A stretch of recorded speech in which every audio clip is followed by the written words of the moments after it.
ಪಾರ್ವತಿ, ಈಗ ಆ ವಿಷಯ ಮುಗೀತಲ್ಲ, ಬಿಟ್ಬಿಡು. ನಾವೆಲ್ಲಿದ್ವಿ? ಕಾಡಿನ ವಿಷಯದಲ್ಲಿದ್ವಿ.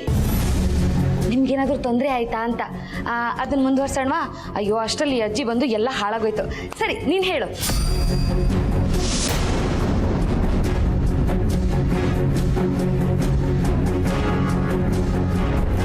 ಅಲ್ಲಿ ಏನಾಯ್ತು ಅಂತ ಹೇಳೋ ಅವಶ್ಯಕತೆ ಇಲ್ಲ ದಾಮಿನಿ. ಯಾಕಕ್ಕ? ಎಲ್ರು ಕುತೂಹಲದಿಂದ ಕಾಯ್ತಾ ಇದ್ದೀವಿ. ಏನಾಯ್ತು ಅಂತ ಹೇಳಿ ಬಿಡಿ ಅಕ್ಕ. ಹೇಳಮ್ಮ ಪಾರ್ವತಿ. ಏನಾಯ್ತು ಅನ್ನೋದಕ್ಕಿಂತ ಇಬ್ರು ಕ್ಷೇಮವಾಗಿ ಮನೆಗೆ ಬಂದಿದ್ದಾರೆ ಅನ್ನೋದು ಮುಖ್ಯ. ಬೇರೆ ಹೇಗೆ ಸಿಕ್ತು ಅನ್ನೋದಕ್ಕಿಂತ ಸಿಕ್ತಲ್ಲ ಅನ್ನೋ ಸಂತೋಷ ಮುಖ್ಯ. ಆಗ್ಲೇ ನೀನು ಪಾರ್ವತಿನ ಕೇಳಿದ ಪ್ರಶ್ನೆ ಈಗ ಅಪ್ರಸ್ತುತ. ಈ ವಿಷಯನ ಮತ್ತೆ ಕೆದ್ಕೋದು ಬೇಡ, ಇಲ್ಲಿಗೆ ಬಿಡೋದು ಒಳ್ಳೇದು.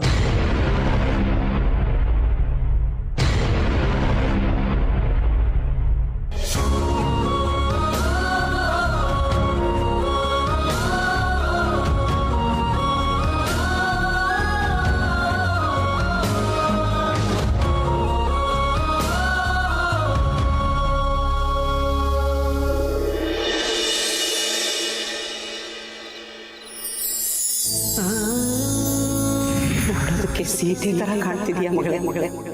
ನಿನಗೆ ರಾಮನಂತ ಗಂಡ ಸಿಗಲಿ.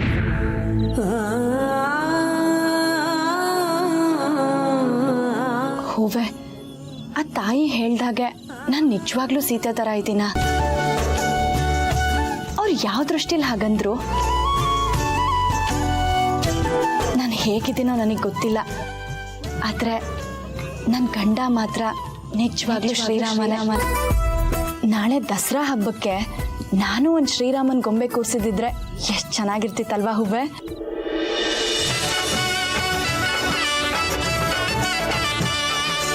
ಅರೆ, ಶ್ರೀರಾಮನ್ ಗೊಂಬೆ ಕೂರಿಸ್ಬೇಕು ಅಂತಿದ್ದ ಹಾಗೆ ಗೊಂಬೆನೆ ಬಂತಲ್ಲ, ಏನಿದು ಪವಾಡ?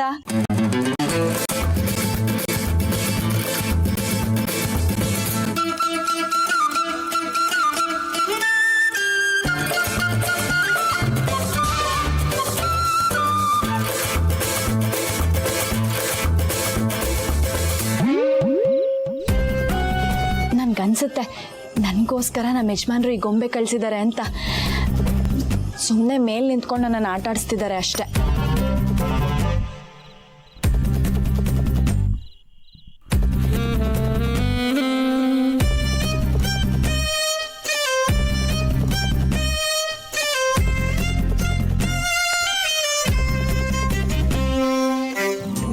ಪ್ರೀತು, ಆ ದೇವ್ರು ಕಣೋ, ಹಾಗೆಲ್ಲ ಆಟ ಆಡಿಸ್ಬಾರ್ದು, ಸಾಕ್ಬಿಡು.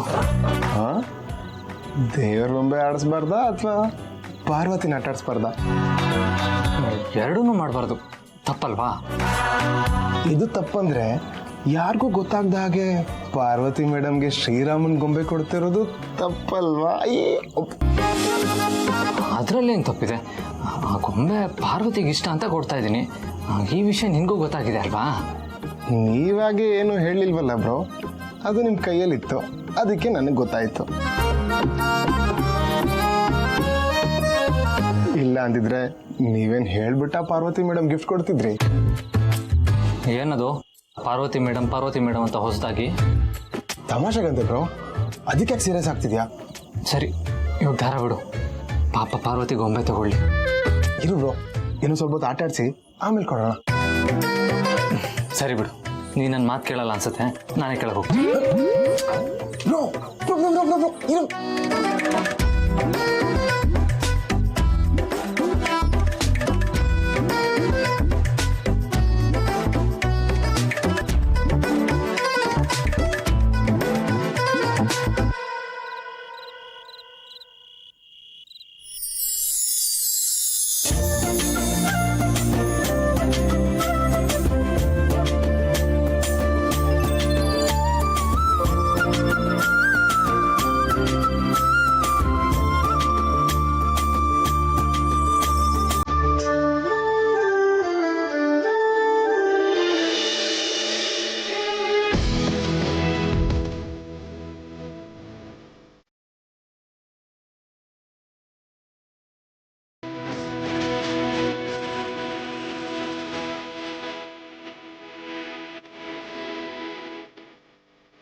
ನಿನ್ಗೆ ಇಷ್ಟವಾದ ರಾಮನ ಬೊಂಬೆ. ಖುಷಿ ಆಯ್ತಾ? ಯಜಮಾನ್ರೆ, ಹೇಳು ಪಾರ್ವತಿ. ಈ ರಾಮ ಯಾವಾಗಲೂ ನನ್ನ ಜೊತೆಗೆ ಇರ್ತಾನ? ಖಂಡಿತ ಇರ್ತಾನೆ.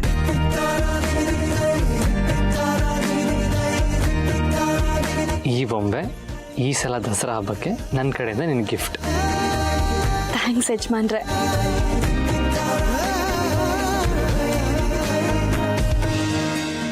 ನಾನು ಬರ್ತೀನಿ.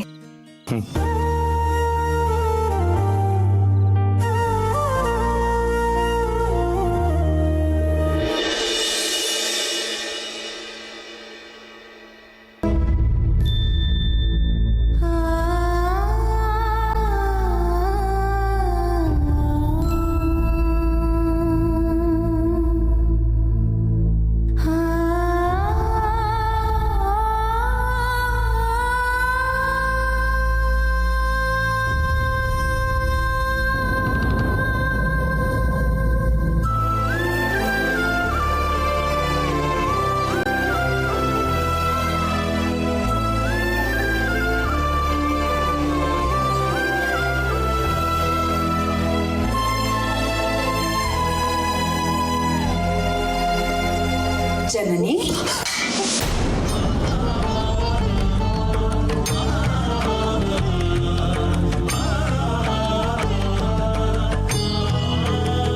ಗಾಬರಿಯಿಂದ ಯಾಕಮ್ಮ ಗೊಂಬೆ ಬೀಳಿಸ್ಬಿಟ್ಟೆ? ಎಷ್ಟು ಚೆನ್ನಾಗಿತ್ತು ಇದು. ನಾನು ಬಂದು ಗೊಂಬೆ ಒಡೆಯೋ ಹಾಗಾಯಿತು. ಕ್ಷಮಿಸ್ಬಿಡಮ್ಮ. ಅತ್ತೆ, ನೀವ್ಯಾಕೆ ಕ್ಷಮೆ ಕೇಳ್ತಿದ್ದೀರಾ? ಬೀಳ್ಸಿದ್ ನಾನು ತಾನೆ. ಈ ಬೊಂಬೆ ಅಂದರೆ ನಿಂಗೆ ತುಂಬ ಇಷ್ಟ ಅನ್ಸುತ್ತೆ ಅಲ್ವಾ? ಹೌದು ಅತ್ತೆ, ಇದನ್ನ ಅಪ್ಪ ನನಗೆ ಪ್ರೀತಿಯಿಂದ ಕೊಡಿಸಿದ್ದು.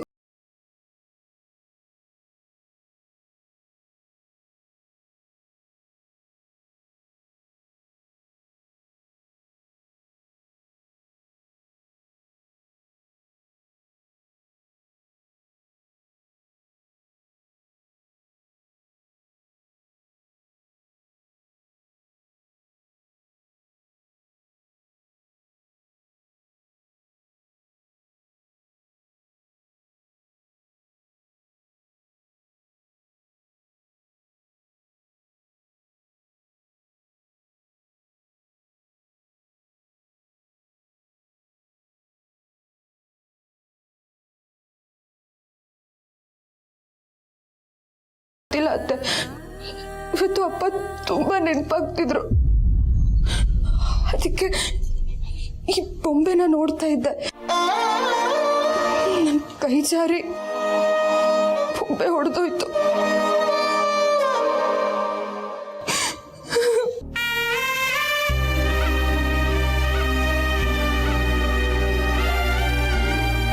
ಜನನಿ, ಒಂದು ಹೆಣ್ಣಾಗಿ ನಿನ್ನ ದುಃಖ ಏನು ಅಂತ ನನಗೂ ಅರ್ಥ ಆಗುತ್ತಮ್ಮ. ಯೋಚನೆ ಮಾಡಬೇಡ. ಬೇಕಾದರೆ ನಾನು ವೀರಣ್ಣನ ಮನೆಗೆ ಹೋಗಿ ಅವರನ್ನು ಹಬ್ಬಕ್ಕೆ ಬನ್ನಿ ಅಂತ ಕರಿತೀನಿ. ಎಲ್ಲರೂ ಒಟ್ಟಿಗೆ ಹಬ್ಬ ಆಚರಿಸೋಣ ಅಂತ ಕೇಳ್ಕೊತೀನಿ. ಆಗ್ಬೋದಾ? ಬೇಡ ಅತ್ತೆ, ಈಗಾಗಲೇ ನನಗೋಸ್ಕರ ನೀವು ತುಂಬ ಕಷ್ಟಪಟ್ಟಿದ್ದೀರ. ಮತ್ತೆ ನಮ್ಮ ಮನೆಗೆ ಹೋಗಿ ಅಪ್ಪನ ಹತ್ರ ನೀವು ಅವಮಾನ ಮಾಡಿಸ್ಕೊಳ್ಳೋದು ನನ್ನ ಕೈಲಿ ನೋಡೋಕ್ಕಾಗಲ್ಲ. ಹಾಗೆ ಅಪ್ಪನ ಕೋಪದ ಮನಸ್ಥಿತಿಯಲ್ಲಿ ನೋಡೋದಕ್ಕೆ ನನಗಿಷ್ಟ ಇಲ್ಲ ಅತ್ತೆ. ಹೇಗೋ ಅವರಿಂದ ದೂರ ಇದ್ದೀನಿ. ಇನ್ಮುಂದೆನೂ ಹೀಗೆ ಇದ್ಬಿಡ್ತೀನಿ. ಜನನಿ, ನೀನು ನಿಮ್ಮ ಅಪ್ಪನ ಎಷ್ಟು ಪ್ರೀತಿಸ್ತೀಯ ಅಂತ ನನಗೆ ಗೊತ್ತಮ್ಮ. ಅವ್ರಿಗೂ ನೀನೇ ಪಂಚಪ್ರಾಣ. ಆದರೆ ಅವ್ರ ಇಷ್ಟಕ್ಕೆ ವಿರುದ್ಧವಾಗಿ ನೀನು ನಡ್ಕೊಂಡ್ಬಿಟ್ಟಿಯಲ್ಲ ಅಂತ ಅವರಿಗೆ ಬೇಸರ, ಕೋಪ. ಇವತ್ತಲ್ಲ ನಾಳೆ ಬೆಂಕಿಯಾಗಿರೋ ಅವ್ರ ಮನಸ್ಸು ತಣ್ಣಗಾಗೇ ಆಗತ್ತೆ. ನೀನೇನು ಯೋಚನೆ ಮಾಡಬೇಡ ಮಗಳೇ.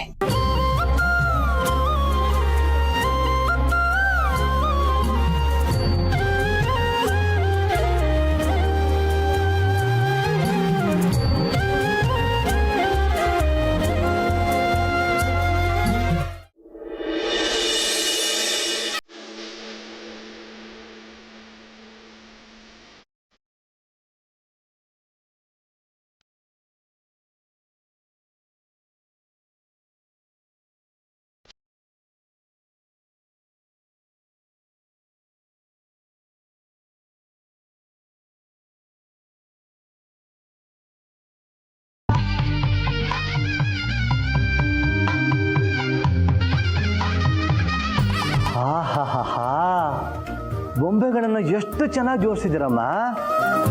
ಒಂದೊಂದು ಗೊಂಬೆ ನೋಡ್ತಾ ಇದ್ರು ನಿಮ್ಮ ಹಾಗೆ ಮುದ್ದಾಗಿ ಕಾಣಿಸ್ತಾ ಇದೆ. ಮಾವ, ಈ ಕ್ರೆಡಿಟ್ಸ್ ಎಲ್ಲ ನಮ್ಮ ಪಾರ್ವತಿಯವ್ರಿಗೆ ಸೇರಬೇಕು. ಯಾಕೆ ಅಂದರೆ ಈ ಬೊಂಬೆಗಳನ್ನ ಇಷ್ಟು ನೀಟಾಗಿ ಅಚ್ಚುಕಟ್ಟಾಗಿ ಅರೇಂಜ್ ಮಾಡಿರೋದು ನಮ್ಮ ಪಾರ್ವತಿಯವರು. ನಾನು ಸುಮ್ಮನೆ ಅವ್ರಿಗೆ ಸ್ವಲ್ಪ ಸಹಾಯ ಮಾಡ್ತಿದ್ದೆ ಅಷ್ಟೆ. ಹೌದಮ್ಮ ಜನನಿ, ನಮ್ಮ ಪಾರ್ವತಿ ಸಕಲ ಕಲಾ ವಲ್ಲಭೆ. ಇವಳಿಗೆ ಇಂಥ ಕೆಲಸ ಬರಲ್ಲ ಅಂತ ಹೇಳೋಂಗಿಲ್ಲ. ಹೌದು ಮಾವ, ನೀವು ಹೇಳಿದ ಕರೆಕ್ಟ್.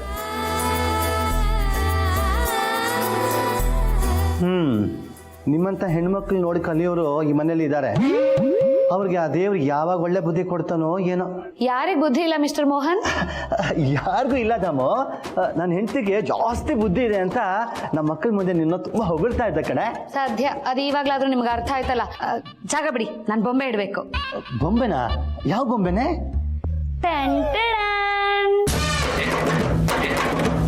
ಲೇ ನಾಯಿ, ಏನಂದ್ರೆ? ನಿನಗಲ್ವೇ ನಿನ್ ಕೈಯಲ್ಲಿ ಇದ್ದಿಲ್ಲ ಬೊಂಬೆ, ಅದಕ್ಕೆ ಅಂದದ್ದು. ಬಚಾವಾದ್ರಿ. ಲೇ, ಇಷ್ಟು ಚೆನ್ನಾಗಿರೋ ಬೊಂಬೆಗಳ ಮಧ್ಯೆ ಈ ನಾಯಿ ಬೊಂಬೆ ತಂದಿಡ್ತೀನಿ ಅಂತೀಯಲ್ಲ, ನಿಂಗೆ ಬೇರೆ ಯಾವ ಬೊಂಬೆ ಸಿಗ್ಲೇ ಇಲ್ವಾ? ಈ ಗೊಂಬೆಗೆ ಏನ್ರಿ ಆಗಿದೆ? ಏನೂ ಆಗಿಲ್ಲ, ಥೇಟ್ ನಿನ್ ಹಾಗೇ ಇದೆ. ಯಾಕೆ ಗ್ರಾಚಾರ ಬಿಡಿಸ್ಬೇಕಾ? ಸುಮ್ಮನೆ ರೇ, ಮಕ್ಕಳೆಲ್ಲ ಇದ್ದಾರೆ. ಮತ್ತೆ ಬಾಯಿ ಮುಚ್ಕೊಂಡು ನಿಂತ್ಕೊಂಡು ನಾನು ಈ ಗೊಂಬೆ ಇಡೋದನ್ನ ನೋಡಿ ಆನಂದ ಪಡಿ. ಅಮ್ಮ ಜನನಿ, ಈ ಬೊಂಬೆ ಹೇಗಿದ್ಯಮ್ಮ? ಲೇ ಪಾರ್ವತಿ, ಹೆಂಗೆ ಇದೆ ಗೊಂಬೆ? ಚೆನ್ನಾಗಿದೆ. ಚೆನ್ನಾಗಿಲ್ಲ.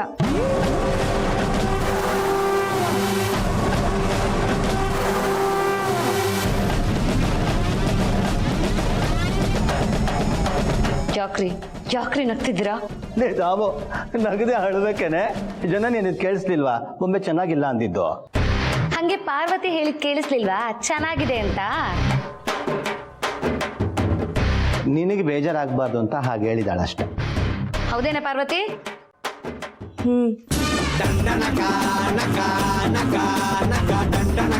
ಅಂದ್ರೆ ನನ್ ಬೊಂಬೆ ಚೆನ್ನಾಗಿಲ್ಲ ಅಂತನಾ?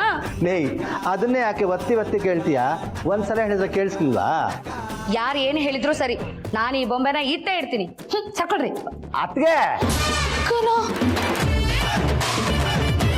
ಎಲ್ರಿ ಅಕ್ಕ ಹಂಗ್ ಕೂಕೊಂಡ್ರಿ? ನೋಡು, ನೀನ್ ಬೊಂಬೆ ಏನಾದ್ರು ಇಟ್ರೆ ಅತ್ತಿಗೆ ಬರೋರ್ಗು ಹೀಗೆ ಕೂಗ್ತೀನಿ ಅಷ್ಟೇ. ಆಯ್ತು ಬಿಡ್ರಿ, ಇಡಲ್ಲ. ಹಾಗ ಬಾ ದಾರಿಗೆ. ಶುಕ್ಲಾಂಬರಧರಂ ವಿಷ್ಣುಂ ಶಶಿವರ್ಣಂ ಚತುರ್ಭುಜಂ ಪ್ರಸನ್ನವದನಂ ಧ್ಯಾಯೇ ಸರ್ವವಿಘ್ನೋಪಶಾಂತಯೇ ಅಗಜಾನನ ಪದ್ಮಾರ್ಕಂ ಗಜಾನನ ಮಹರ್ನಿಶಂ ಅನೇಕದಂತಂ ಭಕ್ತಾನಾಂ ಏಕದಂತಂ ಉಪಾಸ್ಮಹೇ. ಸ್ವಲ್ಪ ಈ ಮನೆ ಈ ಕಡೆ ಹಾಕ್ಬಿಡಪ್ಪ. ಸರಿ ಅರ್ಚಕ.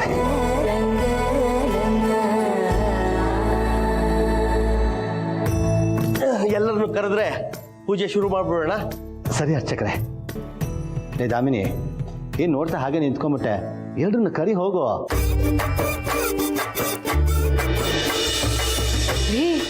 ಅಲ್ಲಿ ನೋಡ್ರಿ.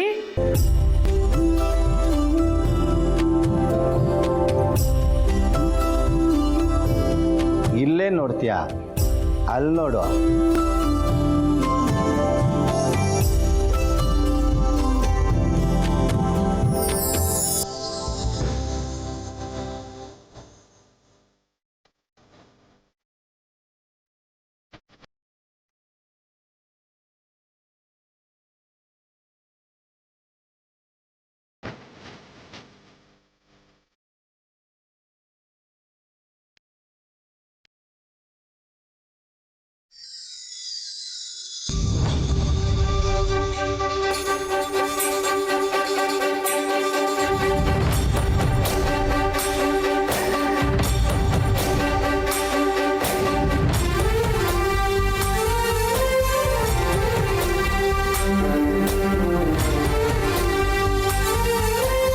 ಇಲ್ಲಿ ಎಲ್ಲರೂ ಮಿಂಚ್ತಾ ಇದ್ದೀರಾ, ಆದ್ರೆ ಒಬ್ಬರನ್ನ ಬಿಟ್ಟು.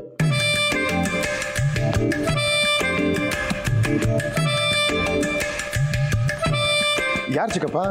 ಇನ್ಯಾರೋ? ನನಗೆ ಹೇಳ್ತಿರೋದು ನಿಮ್ ಚಿಕ್ಕಪ್ಪ. ಚಿಕ್ಕಮ್ಮ, ನೀವು ಮಿಂಚ್ತಾ ಇಲ್ವಾ? ಚಿಕ್ಕಪ್ಪ ಹೇಳಿದ್ದು ಶುದ್ಧ ಹಾಲಿನ ತರ ನಿಜವಾದ ಸುಳ್ಳು. ಅಂದ್ರೆ ನಾನು ನಿಜವಾಗ್ಲೂ ಚೆನ್ನಾಗಿ ಕಾಣಿಸ್ತಿದ್ದೀನ ಪ್ರೀತು? ಏನ್ ಚಿಕ್ಕಮ್ಮ ಹಿಂಗೆ ಕೇಳ್ತಾ ಇದ್ದೀರಾ? ಚೆನ್ನಾಗಿ ಕಾಣಿಸ್ತಿದ್ದೀನ ಅಂತ? ಚಿಕ್ಕಮ್ಮ, ನಿಮ್ಮ ಅಂದಕ್ಕೆ ನೀವೇ ಸರಿ ಸಾಟಿ. ತಾಜ್ ಮಹಲ್ ಮುಂದೆ ಏನಾದರೂ ಬೀಡ ಅಂಗಡಿ ಇದ್ರೆ ಡಿಟ್ಟೋ ನಿಮ್ಮ ಥರನೇ ಇರುತ್ತೆ.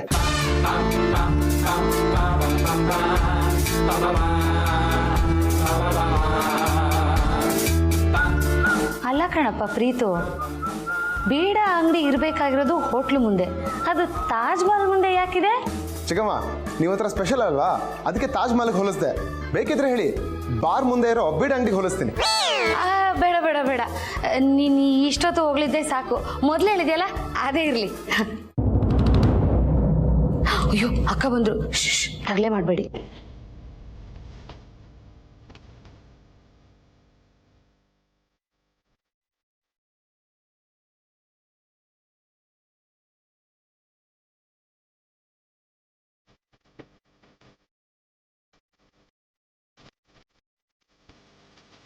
ಕೊಡಿ ಕೊಡಿ ಅಕ್ಕ, ಪೂಜೆಗೆ ಇಡ್ತೀನಿ.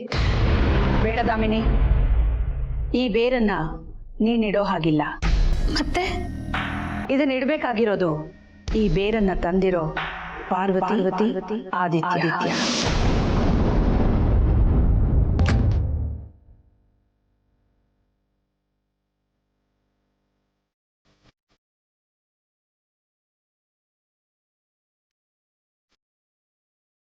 ತಗೋ ಆದಿ, ಇದನ್ನ ದೇವ್ರ ಮುಂದೆ ಇಟ್ಟು ಒಳ್ಳೇದಾಗ್ಲಿ ಅಂತ ಪ್ರಾರ್ಥನೆ ಮಾಡ್ಕೊಳ್ಳಿ. ಸರಿ ಮಾ.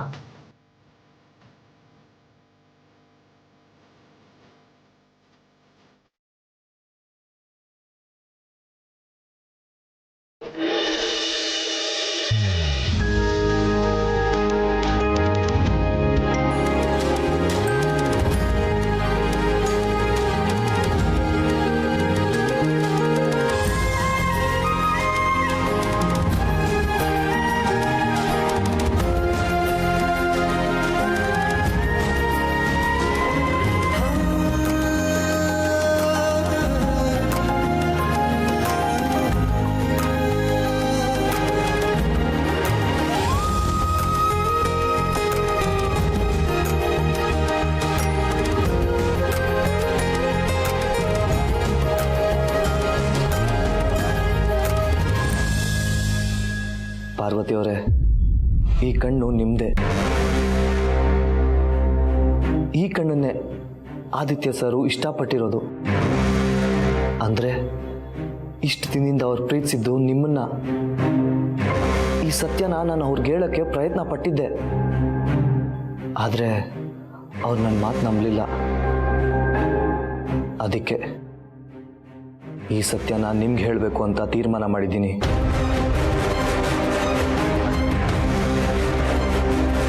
ಹೌದು, ಹೇಗಾದರೂ ಮಾಡಿ ಈ ಸತ್ಯನ ಇವತ್ತು ಹೇಳಲೇಬೇಕು. ಏನು ಮಾಡಲಿ? ಹಾಂ, ಪಾರ್ವತಿಯವ್ರಿಗೆ ಫೋನ್ ಮಾಡಿ ಹೇಳಿಬಿಡ್ಲಾ? ಎಸ್.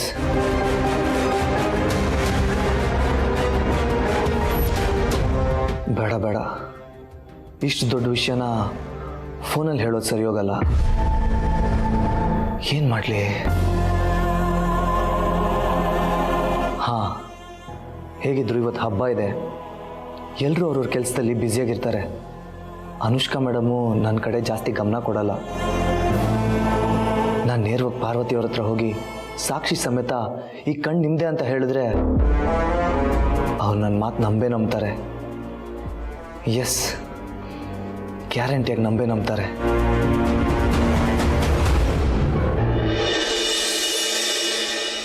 ಅಮ್ಮ, ನವರಾತ್ರಿ ಪೂಜೆ ಪ್ರಾರಂಭ ಮಾಡೋಕ್ಕೆ ಮುಂಚೆ ಅದರ ವಿಶೇಷತೆಯನ್ನು ಮನೆಯವರಿಗೆಲ್ಲ ತಿಳಿಸಿ. ಹಾಗೆ ಆಗಲಿ ಅರ್ಚಕರೇ. ಸನಾತನ ಆರ್ಯ ಭಾರತೀಯ ಹಬ್ಬ ಹರಿದಿನಗಳ ಮಾಲೆಯಲ್ಲಿ ಪ್ರಮುಖವಾಗಿ ಬರುವಂಥದ್ದು ನವರಾತ್ರಿ.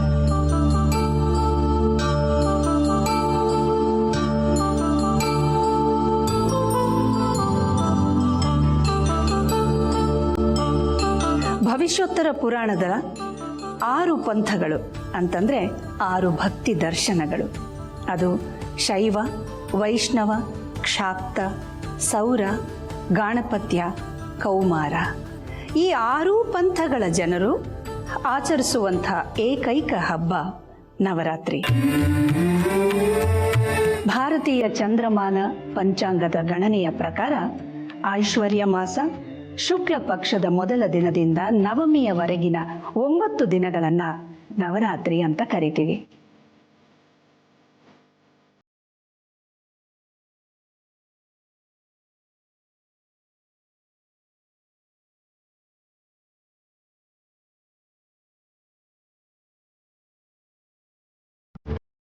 ಕರ್ನಾಟಕದಲ್ಲಿ ಇದನ್ನ ದಸರಾ ಹಬ್ಬ ಅಂತ ಕರೀತಾರೆ. ಮಹಾರಾಷ್ಟ್ರದಲ್ಲಿ ದಶಹರಾ ಅಂತನೂ, ಪಶ್ಚಿಮ ಬಂಗಾಳದಲ್ಲಿ ದುರ್ಗಾ ಪೂಜೆ ಅಂತನೂ, ಪಂಜಾಬ್, ದೆಹಲಿ, ಹರಿಯಾಣದಲ್ಲಿ ರಾಮಲೀಲಾ ಅಂತನೂ ಕರೀತಾರೆ.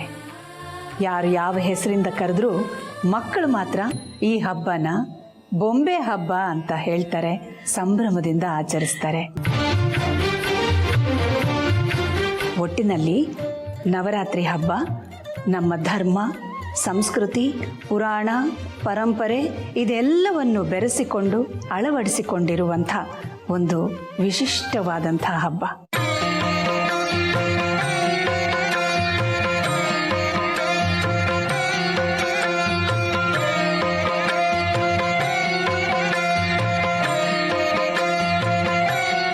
ನಮ್ಮಲ್ಲಿರುವಂಥ ಅಶುದ್ಧ ಭಾವನೆಗಳನ್ನು, ರಾಕ್ಷಸಿ ಪ್ರವೃತ್ತಿಯನ್ನು ಅಳಿಸಿ ಹಾಕಿ ಸಾತ್ವಿಕ ಮನೋಭಾವವನ್ನು ಬೆಳೆಸ್ಕೊಳ್ಬೇಕು ಅಂತ ಪ್ರಾರ್ಥಿಸಿಕೊಳ್ಳೋದಕ್ಕೆ ನಾವು ಜಗನ್ಮಾತೆಗೆ ಮಾಡೋ ಪೂಜೆನೇ ನವರಾತ್ರಿ.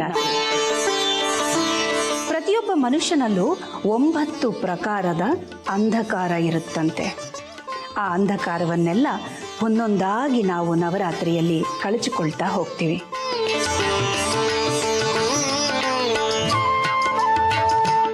ಬುದ್ಧಿ, ಆತ್ಮ, ಅಹಂಕಾರ, ಶರೀರ, ಇಂದ್ರಿಯ, ಮನಸ್ಸು, ಸಮಾಜ, ರಾಷ್ಟ್ರ, ದೇಶ ಹೀಗೆ ಈ 9 ಕ್ಷೇತ್ರಗಳಲ್ಲಿ ನಮಗಿರುವಂಥ ಅಜ್ಞಾನವನ್ನು ಒಂದೊಂದಾಗಿ ನಾವು ಕಳಚಿ ಹಾಕ್ತಾ ಪ್ರಕಾಶದ ಕಡೆಗೆ ಮುನ್ನಡಿತೀವಿ. ನವರಾತ್ರಿಯ ಮೊದಲ 3 ದಿನ ಲಕ್ಷ್ಮೀ ಪೂಜೆ ಮಾಡ್ತೀವಿ. ನಂತರದ 3 ದಿನ ಸರಸ್ವತಿ ಪೂಜೆಯನ್ನು, ಕೊನೆಯ 3 ದಿನಗಳನ್ನು ದುರ್ಗಾ ಮಾತೆಗೆ ಅರ್ಪಿಸ್ತೀವಿ, ದುರ್ಗತಿಯನ್ನು ತಪ್ಪಿಸು ಅಂತ. ನಂತರ ಬರುವಂಥದ್ದೇ 10ನೆಯ ದಿನ ವಿಜಯದಶಮಿ. ಇದು ತುಂಬ ಪ್ರಶಸ್ತವಾದ ದಿನ. ಈ ದಿನದಂದು ಯಾವುದೇ ಶುಭ ಕಾರ್ಯ ಶುರು ಮಾಡಬೇಕಾದ್ರೂ ಮುಹೂರ್ತ ನೋಡದೆ ಕೇಳದೆ ಆರಂಭ ಮಾಡಬಹುದು.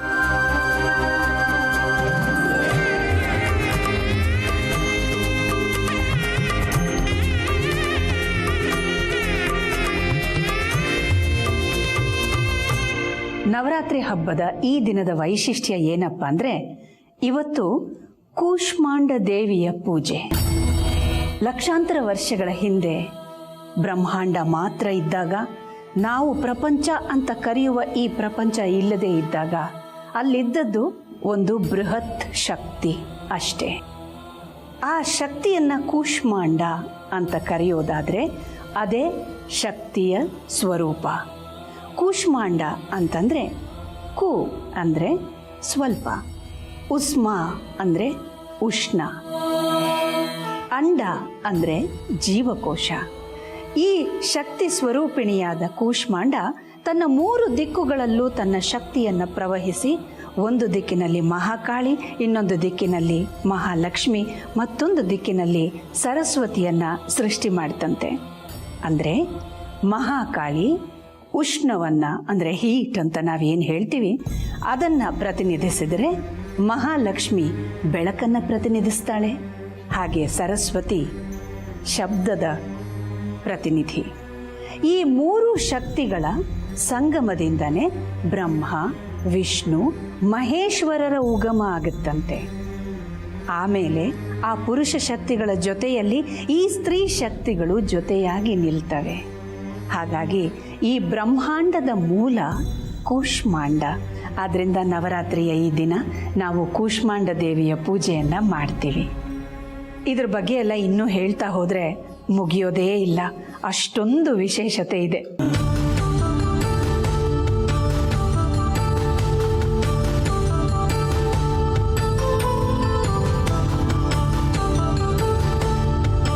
ಅಕ್ಕ, ನವರಾತ್ರಿ ಅಂದರೆ ಇಷ್ಟೆಲ್ಲ ಇದೆಯಾ? ನೀವು ಹೇಳ್ದಾಗೆ ಈ ಮಕ್ಕಳು ಬೊಂಬೆ ಜೋಡಿಸ್ತಾರಲ್ಲ ಮಕ್ಕಳಾಟ ಅನ್ಕೊಂಡ್ಬಿಟ್ಟಿದೆ. ಅದಕ್ಕೆ ಎಷ್ಟು ಚೆನ್ನಾಗಿ ಹಬ್ಬದ ಬಗ್ಗೆ ವಿವರಣೆ ಕೊಟ್ರಿ, ಇನ್ನೂ ಕೇಳ್ತಾನೆ ಇರಬೇಕು ಅನ್ನಿಸ್ತಿದೆ. ಏನೋ ನನಗೆ ತಿಳಿದ ಮಟ್ಟಿಗೆ ಹೇಳಿದ್ದೀನಿ ಅಷ್ಟೇ. ಅರ್ಚಕರೇ, ಮುಂದಿನ ಪೂಜೆ ಆರಂಭ ಮಾಡೋಣ. ಅಗತ್ಯವಾಗಿ ಮೊದಲಿಗೆ ಸಂಕಲ್ಪ ಮಾಡಿ 12:23ಕ್ಕೆ ಒಳ್ಳೆ ಮುಹೂರ್ತ ಇರೋದ್ರಿಂದ ಆಗ ಮಹಾಮಂಗಳಾರತಿ ಮಾಡಿದ್ರೆ ಒಳ್ಳೇದಾಗತ್ತಮ್ಮ. ಹಾಗೆ ಮಾಡಿ ಅರ್ಚಕರೇ. ಆಯ್ತಮ್ಮ. ಈಗ ಸಂಕಲ್ಪ ಪೂಜೆ ಮಾಡೋಣ. ಅದೇ ಮೊದಲನೇ ಪೂಜೆ. ಹಾಗೆ ತಮ್ಮ ಮನಸ್ಸಿನಲ್ಲಿರೋ ಅಭೀಷ್ಟಗಳನ್ನು ದೇವರಲ್ಲಿ ಪ್ರಾರ್ಥನೆ ಮಾಡಿಕೊಡಿ.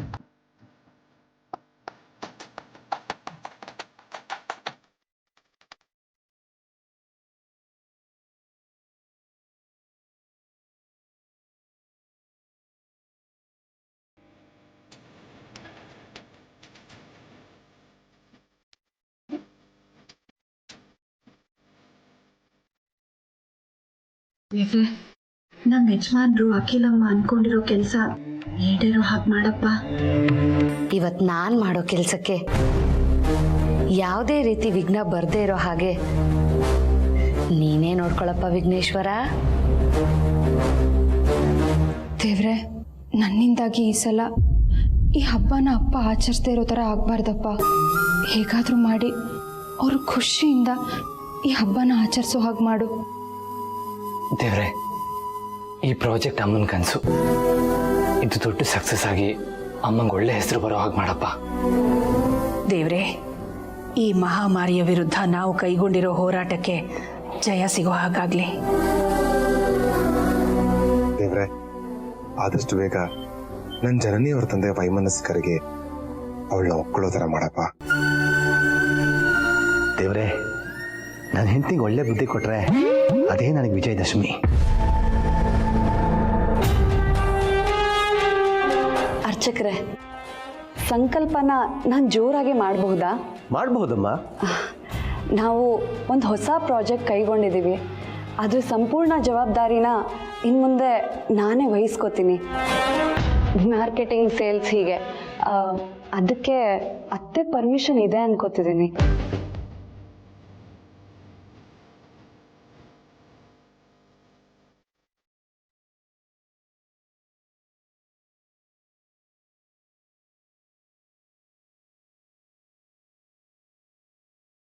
ದೇವ್ರೆ, ಇದು ನನ್ನ ಹಾಗೂ ನನ್ನ ಮದುವೆ ಆಗೋ ಹುಡುಗನ ಮೊದಲನೇ ಪ್ರಾಜೆಕ್ಟ್.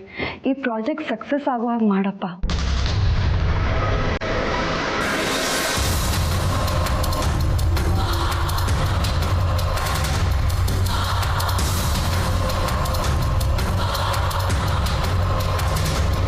ಆಹಾ ಗುರುಜಿ, ಕಣ್ಣಿಗೆ ಕಾಣೋ ಥರನೇ ಕಲ್ಲು ಹೊಡಿತಿದ್ದೀರಲ್ಲ.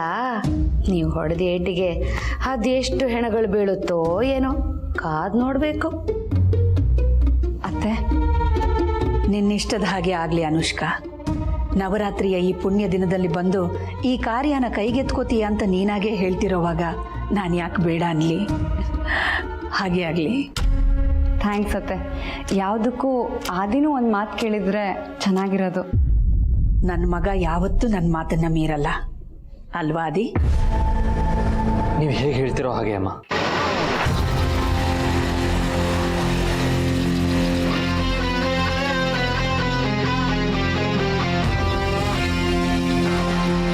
ಕೇಳಿಸ್ಕೊಂಡಿ ಅನುಷ್ಕಾ?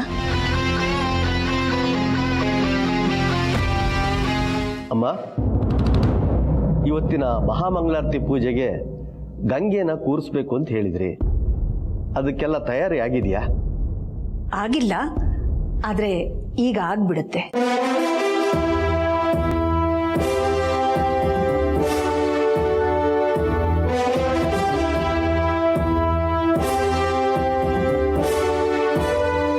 ಆದಿತ್ಯ ಕಾಡಿಗೆ ಹೋಗಿದ್ದಾಗ ಅವನು ಕ್ಷೇಮವಾಗಿ ಹಿಂತಿರುಗಿ ಬರಲಿ ಅಂತ ನಾನು ದೇವ್ರಿಗೆ ಹರಕೆ ಹೊತ್ಕೊಂಡಿದ್ದೆ.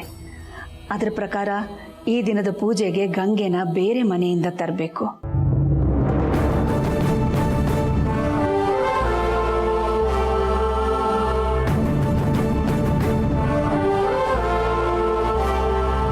ಬೇರೆಯವ್ರ ಮನೆಯಿಂದನಾ? ಯಾರ ಮನೆಯಿಂದ ತರಿಸ್ತಿದ್ದೀರಕ್ಕ? ಅತ್ತೆ, ನಿಮ್ಗೇನು ಅಭ್ಯಂತರ ಇಲ್ಲ ಅಂದರೆ ನಾನು ನನ್ನ ಮನೆಯಿಂದ ಗಂಗೆ ತರಲಾ? ಹಾ ಅನುಷ್ಕಾ ಹೇಳ್ತಿರೋದು ಸರಿಯಾಗೇ ಇದೆ ಅಲ್ವಾ ಅಕ್ಕ?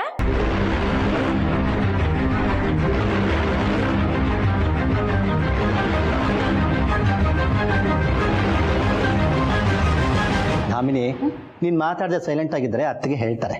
ಅತ್ತಿಗೆ ಯಾರ ಮನೆಯಿಂದ ಗಂಗೆ ತರಬೇಕು ಅಂತ ಅನ್ಕೊಂಡಿದ್ದೀರಾ?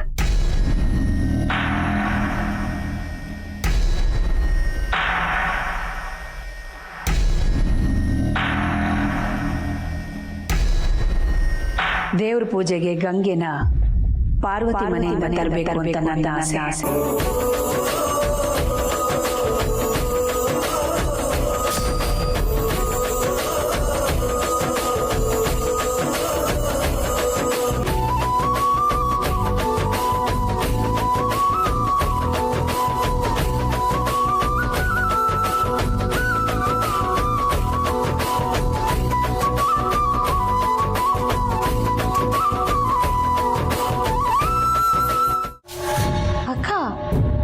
ಏನ್ ಹೇಳ್ತಿದ್ದೀರಾ ಅಕ್ಕ? ಹೋಗಿ ಹೋಗಿ ನಮ್ಮ ಮನೆ ಕೆಲಸದವಳ ಮನೆಯಿಂದ ಗಂಗೆನ ತರೋದಾ? ನಾನು ಸರಿಯಾಗಿ ಹೇಳ್ತಿದ್ದೀನಿ. ಇದು ನಾನು ಹೊತ್ತಿರೋ ಹರಕೆಯ ಒಂದು ಭಾಗ. ದಯವಿಟ್ಟು ಇದಕ್ಕೆ ಯಾರು ಆಕ್ಷೇಪಣೆಯನ್ನ ಎತ್ತೋದು ಬೇಡ.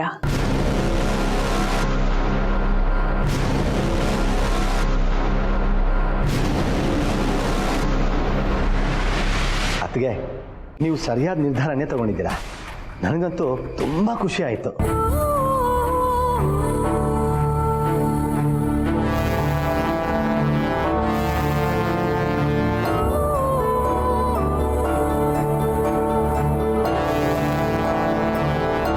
ಪಾರ್ವತಿ, ನಿಮ್ಮ ಮನೆಯಿಂದ ಗಂಗೆ ತರೋದಕ್ಕೆ ನನಗೊಂದು ಅವಕಾಶ ಮಾಡಿಕೊಡ್ತೀಯಮ್ಮ?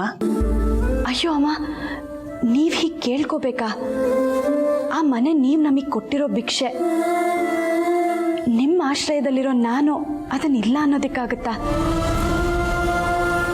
ತಪ್ಪು ತಪ್ಪು. ನಾನು ಹಾಗೆ ಮಾಡಿದ್ರೆ ದೇವರಿಗೆ ಅವಮಾನ ಮಾಡಿದ ಹಾಗಾಗುತ್ತೆ. ನಂದೇನು ಅಭ್ಯಂತರ ಇಲ್ಲಮ್ಮ, ನೀವು ಹೇಗೆ ಹೇಳ್ತಿರೋ ಹಾಗೆ. ಸದ್ಯ ನನಗೀಗ ಸಮಾಧಾನ ಆಯಿತು. ಅರ್ಚಕರೇ, ಮೊದಲಿಗೆ ಸಂಕಲ್ಪ ಪೂಜೆನ ನೆರವೇರಿಸಿ. ಮಹಾಮಂಗಳಾರತಿ ಪೂಜೆ ಹೊತ್ತಿಗೆ ಪಾರ್ವತಿ ಮನೆಯಿಂದ ಗಂಗೆ ಬರುತ್ತೆ.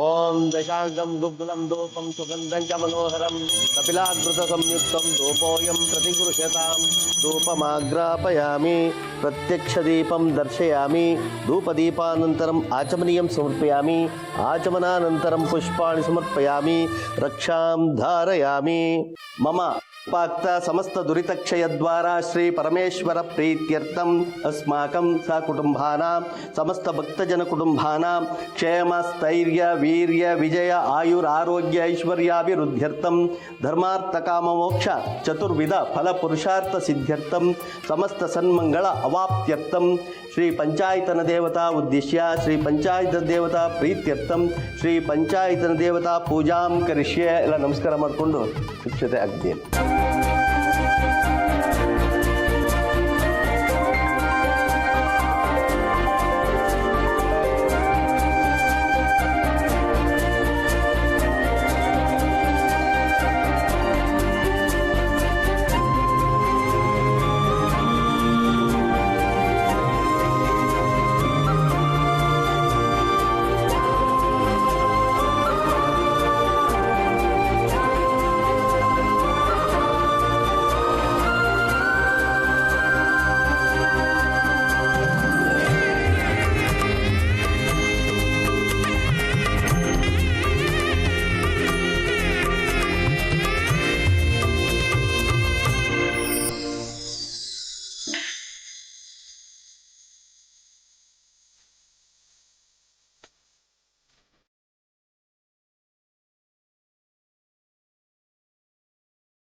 ಯಾಕೋ ಪುಟ್ಟ ಈಗ ಬೇಜಾರು ಮಾಡ್ಕೊಂಡು ಕೂತಿದ್ಯಾ? ಏನಾಯ್ತು ನನ್ನ ಮುದ್ದು ಮರಿಗೆ?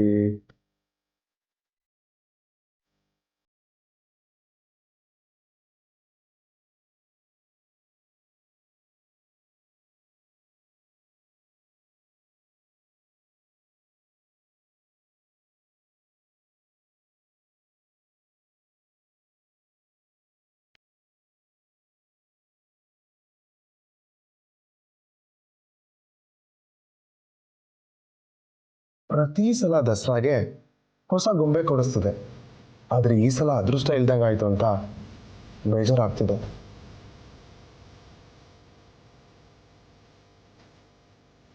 ಅದಕ್ಕೆ ಯಾಕೆ ಬೇಜಾರು ಮಾಡ್ಕೊಳ್ತೀವಿ ಮಗಳೇ? ಈ ನಿನ್ನ ಅಪ್ಪ ಇರುವಾಗ ಈ ಸಲನೂ ನಿಮಗೆ ಹೊಸ ಗೊಂಬೆ ಕೊಡಿಸ್ತೇನೆ. ನಿಜನಾ ಅಪ್ಪ?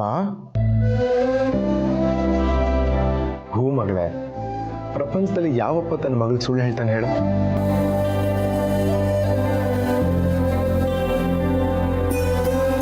ಆಯ್ತಪ್ಪ, ನಿನ್ನ ನಂಬ್ತೀನಿ. ಮಗಳೇ, ನನ್ನ ಮನಸ್ಸಾಕ್ಷಿಗೆ ನಾನು ಮೋಸ ಮಾಡಿಕೊಂಡ್ರು ನಿನ್ನ ನಂಬಿಕೆಗೆ ಮಾತ್ರ ನಾನು ಮೋಸ ಮಾಡಲ್ಲ.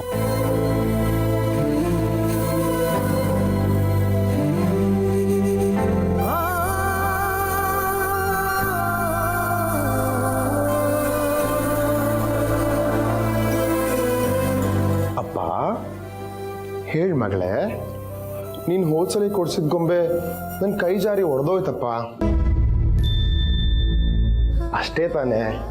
ಈ ನಿನ್ನಪ್ಪ ಇಲ್ವಾ, ಆ ಥರದ್ದು 100 ಗೊಂಬೆ ಕೊಡಿಸ್ತಾನೆ. ಅದಕ್ಕೆ ಯಾಕೆ ಬೇಜಾರು ಮಾಡ್ಕೊಳ್ತೀಯಾ? ಆದ್ರೆ ಕಳೆದ ಸಲ ನೀನು ಈ ಬೊಂಬೆನ ಕೊಡುವಾಗ ಇದನ್ನ ಜೋಪಾನವಾಗಿ ನೋಡ್ಕೊ. ನನ್ನ ನೆನಪಿಗೆ ಯಾವಾಗಲೂ ಇದು ನಿನ್ನ ಜೊತೆನೇ ಇರಬೇಕು. ನೀನು ಎಲ್ಲೇ ಹೋದ್ರು, ಎಲ್ಲೇ ಇದ್ರು ನನ್ನನ್ನು ನೋಡಬೇಕು ಅನಿಸ್ದಾಗ್ಲಿಲ್ಲ ಈ ಬೊಂಬೆನ ನೋಡು ಅಂತ ಹೇಳಿದ್ರಿ. ಆದರೆ ಈ ಬೊಂಬೆನ ನನ್ನಿಂದ ಕಾಪಾಡ್ಕೊಳ್ಳೋದಕ್ಕಾಗಲಿಲ್ಲ ಅಪ್ಪ. ನನ್ನ ಕ್ಷಮಿಸ್ಬಿಡಿ.